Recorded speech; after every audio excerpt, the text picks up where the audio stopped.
Good morning to all. प्रिय विद्यार्थियों,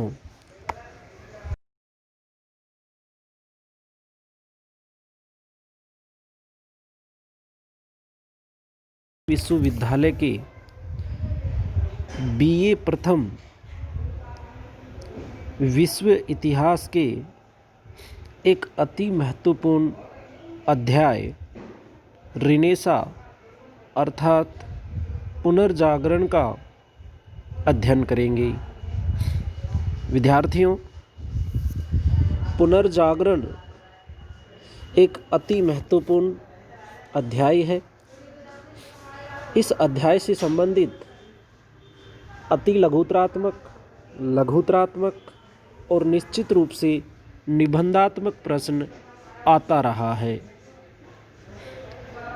renaissance अध्याय को हम 4 भागों में बांटकर अध्ययन करेंगे।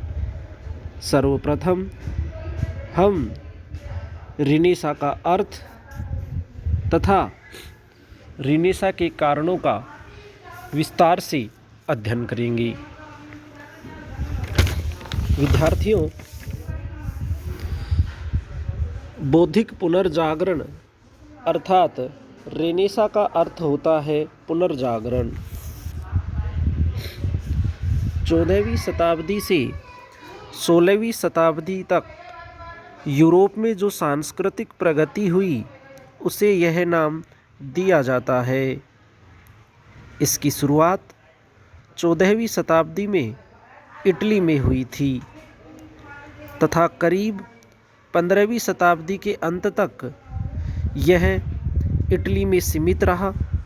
उसके पश्चात यह फ्रांस में फैलकर 16वीं शताब्दी में ब्रिटेन और जर्मनी जैसे देशों को भी प्रभावित करने लगा।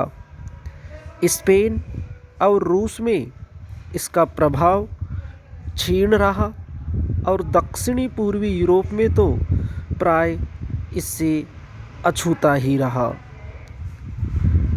बौद्धिक पुनर्जागरण के कारण।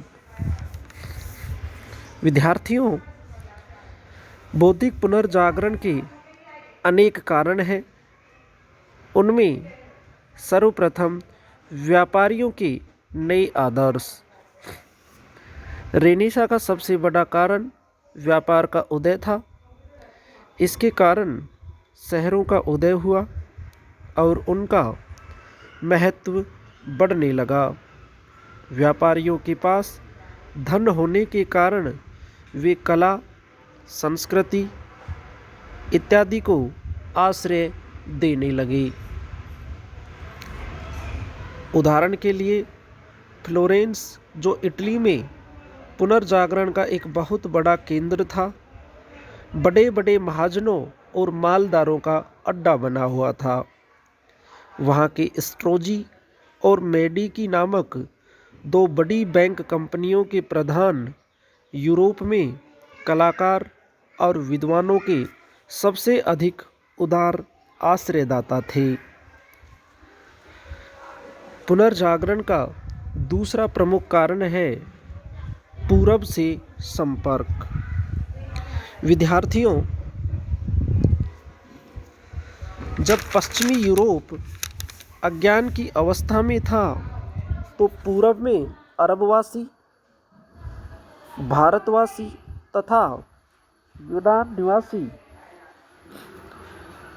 प्राचीन विधा को सीखकर नवीन आधुनिक सभ्यता का विकास कर रहे थे।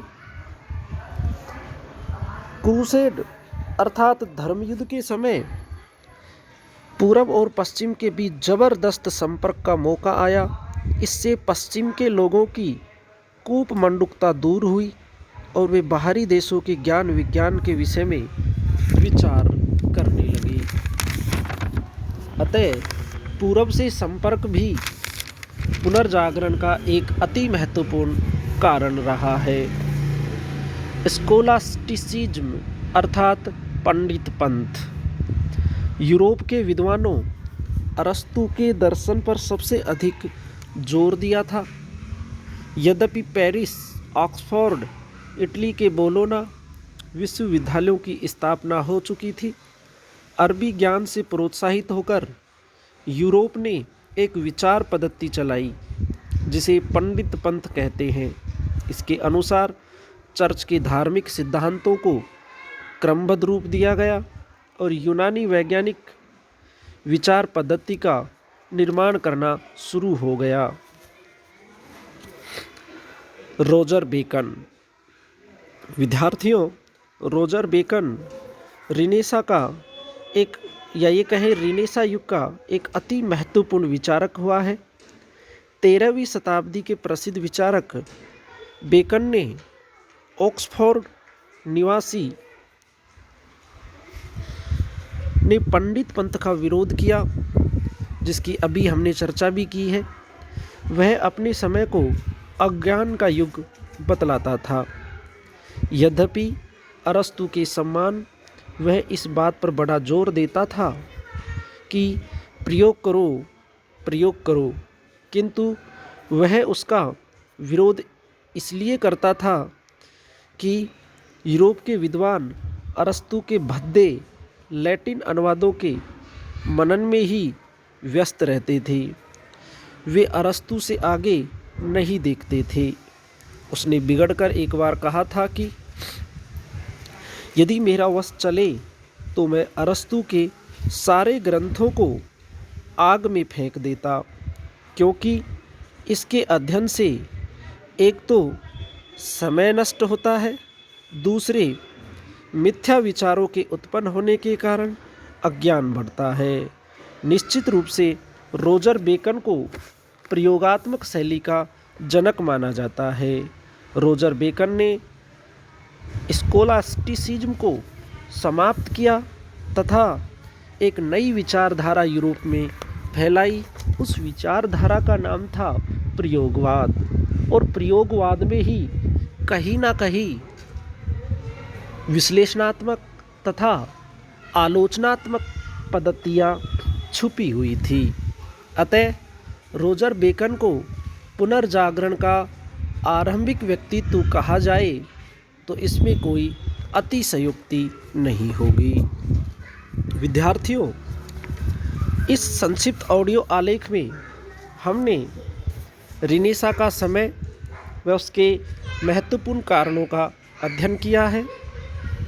अगले ऑडियो वीडियो आलेख में हम पुनर्जागरण के कारण भाग 2 का अध्ययन करेंगे। धन्यवाद।